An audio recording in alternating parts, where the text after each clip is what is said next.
All right, let's see what we got in here.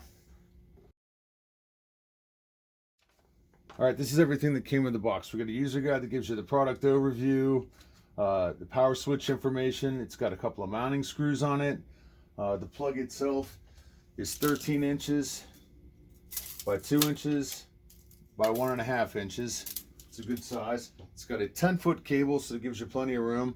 On the back of it, you've got 2 mounting holes. Power button right here. It's got 6 outlets and 4 USB ports on it for USB devices. It says that it will power up to 5 volts, 2.4 amps max to each of the chargers.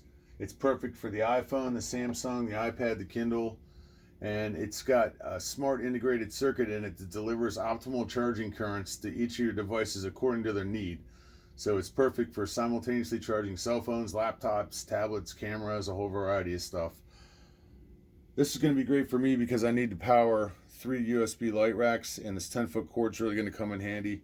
Looking forward to checking it out. This was shipped to me in a bag, and it measures in at 14 inches by 5 inches by about 1.75 inches, and it weighed in at 1 pound and 7 ounces.